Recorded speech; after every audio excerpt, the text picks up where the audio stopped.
$10. That is everything I spent at the market this morning, and tonight 8 people will eat at my table until they cannot move. My neighbor Rosa spends $40 on a jar of sauce and a rotisserie chicken, and her grandchildren still order pizza by 9 o'clock. But the secret of my dirty spaghetti was never on the receipt. It is hiding in the things your grocery store begs you to take for pennies, and in the one thing you have been pouring down your drain your whole life. Come, I show you everything. Now, before you ask, yes, it is really called dirty spaghetti, pasta sporca. My mother gave this dish its name in 1946, in a kitchen smaller than your bathroom.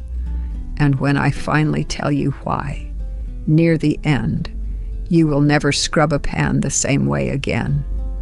But a name means nothing on an empty stomach. So first we go shopping, you and me, and I show you where the $10 actually went. 2 pounds of spaghetti, the store brand, $1.89. Don't make that face. The fancy bronze-cut pasta is beautiful, but my mother raised 8 children on pasta that cost less than the newspaper, and nobody at her table ever filed a complaint. 1 big can of whole tomatoes, $1.30. 2 yellow onions, a whole head of garlic, maybe $1.40 together.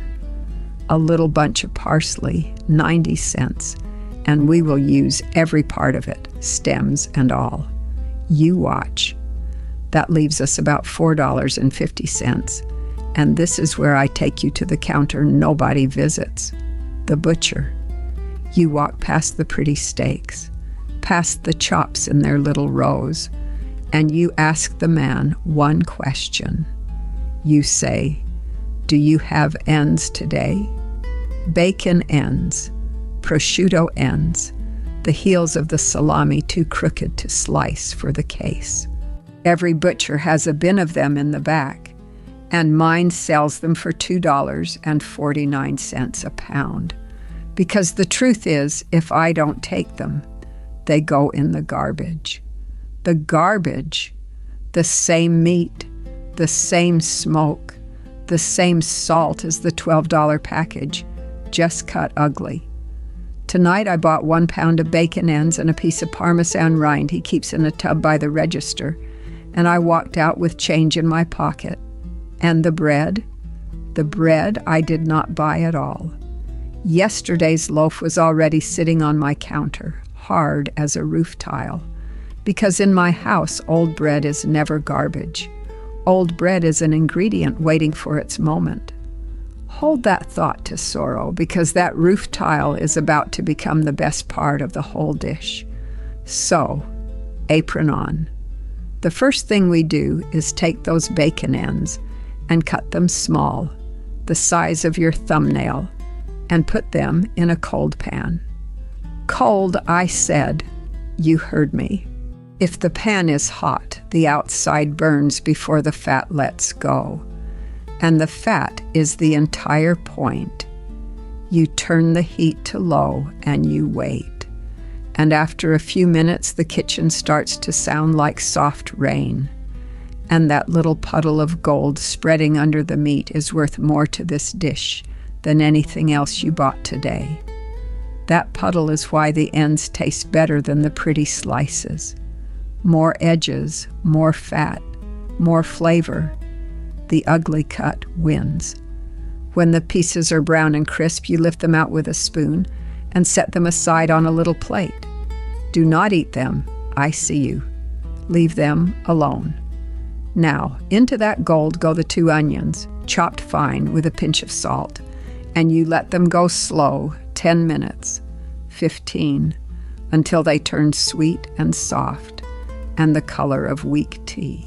Then the garlic, all of it, and the parsley stems chopped small, because the stems carry more flavor than the leaves, and the leaves are for the end. 30 seconds, just until your nose tells you. Your nose knows before the clock does. Always. The tomatoes go in next, and here is a job for your hands. You crush them yourself right into the pan, one at a time. Squeeze slow or you will baptize your ceiling. And yes, I learned that the way you think I learned it. Then the Parmesan rind, the whole piece, straight into the sauce like a little stone into a pond. That rind cost me 75 cents, and for the next half hour it will let go of everything the expensive wheel spent 2 years learning. Nutty, salty, deep. People pay for the middle of the cheese and throw away the part that works the hardest. Not in this kitchen. While the sauce goes quiet and thick, we deal with the roof tile. You take that hard bread and grate it, or smash it in a bag with a rolling pin if your arms are feeling young, until you have a pile of rough crumbs. Then a spoon of the bacon fat goes back into a dry pan, and the crumbs go in after it, and you toast them, stirring, until they are deep brown and they smell like the outside of the best loaf you ever ate. A little salt, a little of the chopped parsley. In Sicily, they have been doing this for hundreds of years, and they call it the poor man's Parmesan, because when there was no money for cheese, this went on top of the pasta instead. Crunchy, golden, rich from the fat that meat already paid for. Free from a loaf you were about to throw away. Are you starting to see how this works?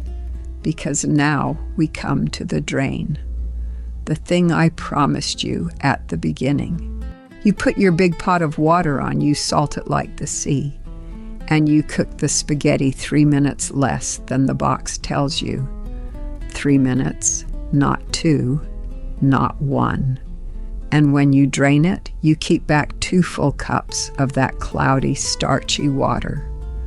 That water is what you have been throwing away your whole life.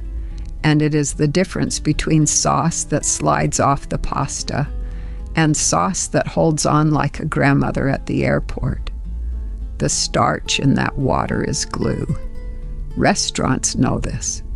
They have known it forever. And they let you pour it down the sink at home anyway, because it keeps their spaghetti tasting better than yours. 20 years my friend Enzo cooked in a restaurant in the north, and he told me the busiest station in the kitchen kept a ladle living in the pasta pot like a guard dog. So the spaghetti goes into the pan with the sauce, still hard in the middle, and you add that dirty water 1 ladle at a time, and you stir like you mean it. The pasta drinks the sauce while it finishes cooking. It swells with tomato instead of plain water. And the bottom of the pan, all those brown sticky patches where the meat and the onions left their mark. The water lifts every bit of it up and folds it back into the dish. Look at the pan when you are done tossing. Clean. The dish took everything. Nothing left behind for the sponge.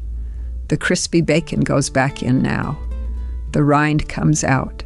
And no, it does not get thrown away either. Into a bag in the freezer, where it will wait for Sunday's soup and give again. That one rind works twice. Some of mine have worked 3 times, and I felt no shame at all. And while we are speaking of waste, come look at my counter. 1 small bag.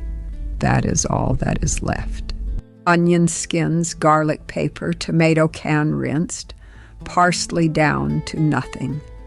The skins and the paper go into another freezer bag with every carrot peel and celery end from the whole week.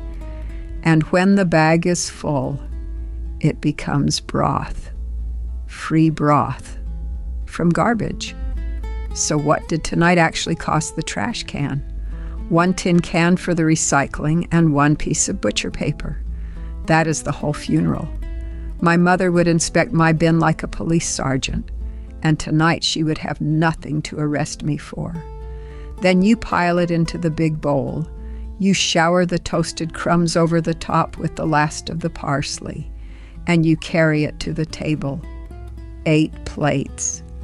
My son who says he is not hungry. Watch him now. My granddaughter who eats nothing. She is going back for seconds and using bread to chase the sauce. Nobody is looking at a phone. The bowl is empty in 11 minutes. I have timed it more than once.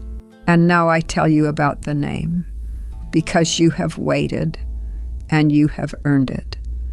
In 1946, my mother was feeding 8 people in 2 rooms in Calabria.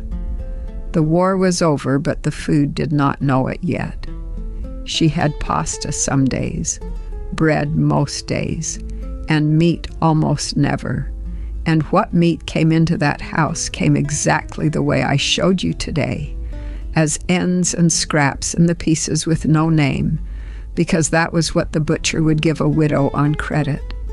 And when she made her spaghetti, she finished it in the pan the same way, with the cloudy water, scraping up every brown scrap of flavor until the pan looked washed. One evening, her sister saw her serving straight from that pan and teased her. "Maria, your pasta is dirty." And my mother looked at her and looked at her 8 fed children and said, "Then dirty is what we eat. Pasta sporca." She said it like a flag. She was not being clever. She was keeping people alive. All the tricks I showed you tonight, the rind, the crumbs, the water, the peel bag, every one of them came out of kitchens where wasting food meant somebody went to bed hungry. We did not call it zero waste. We did not call it anything. It was just how you loved people when $10 was a fortune instead of a challenge. So here is your math, and then I let you go. $10, 8 full plates, $1.25 a person, for a dinner with meat in it, cheese in it, crunch on top, and a pan so clean it barely needs washing. Rosa's $40 dinner works out to $5 a head, and her bin was full. Make it tonight. Bother your butcher tomorrow. Ask him for the ends and tell him your Nonna sent you. He will know what you mean. Before you go, I want you to think about something. My mother cooked this way because she had no choice, and she fed 8 people with pride. We cook with full wallets and full pantries, and somehow 1/3 of what we buy still ends up in the garbage. So which kitchen was really the poor one? Sit with that while your sauce simmers. And if you want to see what my mother did on the good Sundays, when there was a little more money, subscribe, because next week I make her Sunday sauce, and that pot has a secret in it too.